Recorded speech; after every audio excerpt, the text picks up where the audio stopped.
Good morning, students. Welcome in Standard 6. I hope you have enjoyed your holidays. Now this is the time for your study. So let us start your study. Before I start the topic, kindly request to all of you, please take a pen with a notebook. Okay?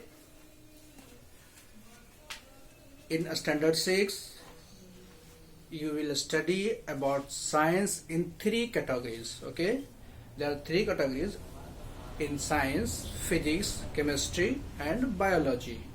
I am Kaisar and I will teach you only physics. Okay, so first of all, try to understand about physics. Can anybody know about physics? No? Okay, let us try to understand.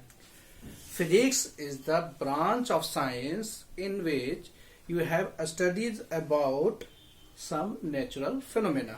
Okay, physics is a branch of science, is a part of science in which you study about some natural phenomena. Okay, as natural phenomena like that happening of thunderstorm, light, pressure, force, motion, etc. Okay. Once again, listen the definition of physics. Physics is the branch of science or part of a science in which we study about some natural phenomena. Okay? Now, move on. Your class topic in Standard 6, you will study about 4 chapters in physics. Okay? And these chapters are Chapter 1,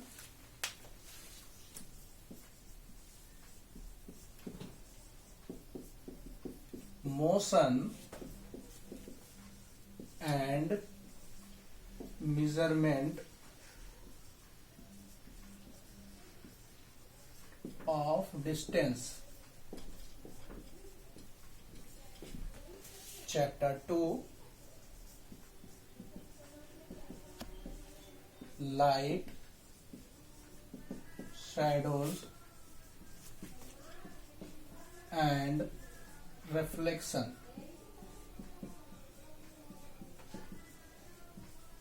Okay, these 2 chapters you will study for term 1. Okay, and rest of the 2 chapters you will study in term 2, and these chapters are chapter 3, electricity,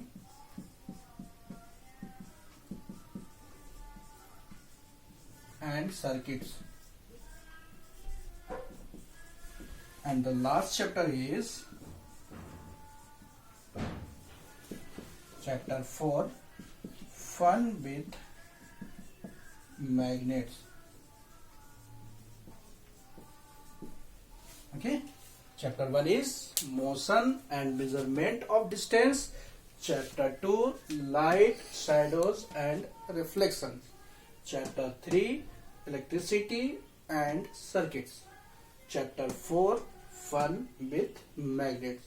Today I will start from chapter 1, motion and measurement of measurement of distance. Motion and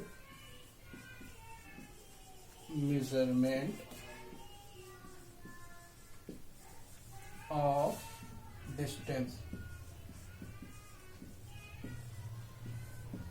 Okay,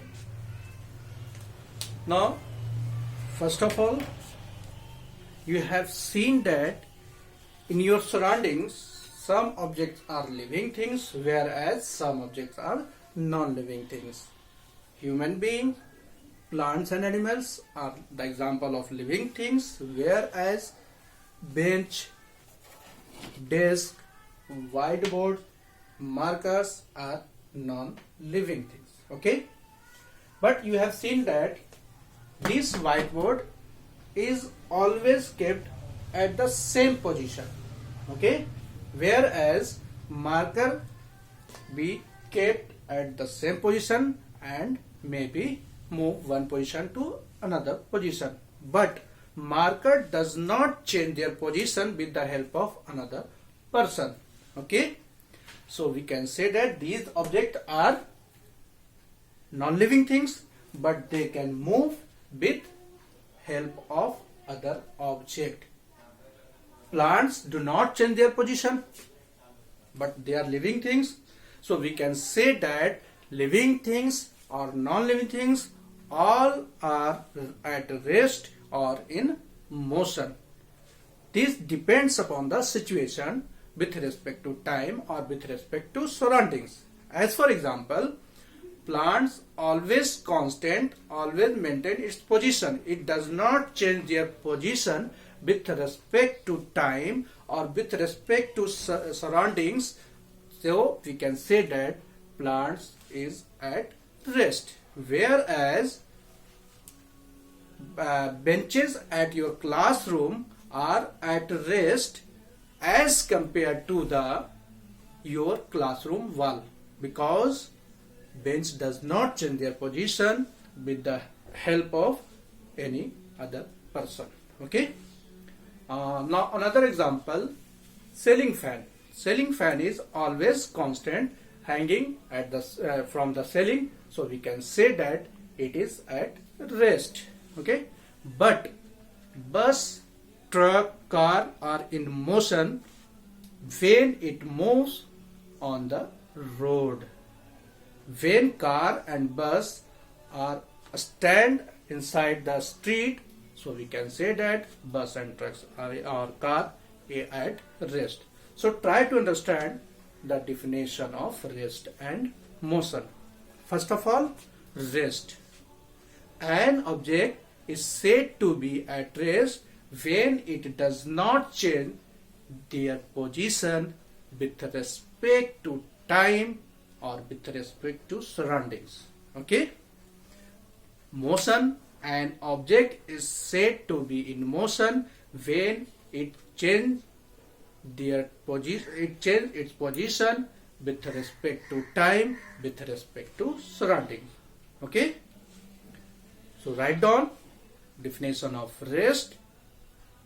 An object is said to be at rest when it does not change its position with respect to time or with respect to surroundings. Okay. Now write down about motion. Motion. An object is said to be in motion when object changes continuously its position with respect to time, with respect to surroundings. Okay. Now move on the topic types of motion. There are 5 types of motion, and these are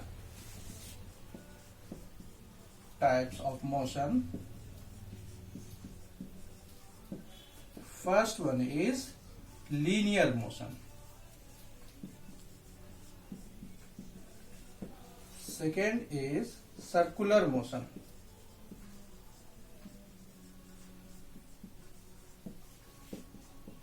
Third is translatory motion.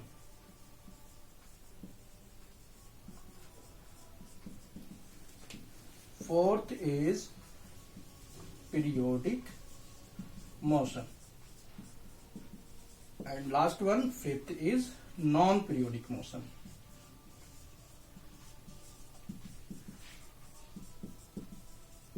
Okay, there are 5 types of motion: linear motion, circular motion, translatory motion, periodic motion, and non-periodic motion. Okay, I will explain these 5 topics in next class. Today's class is over.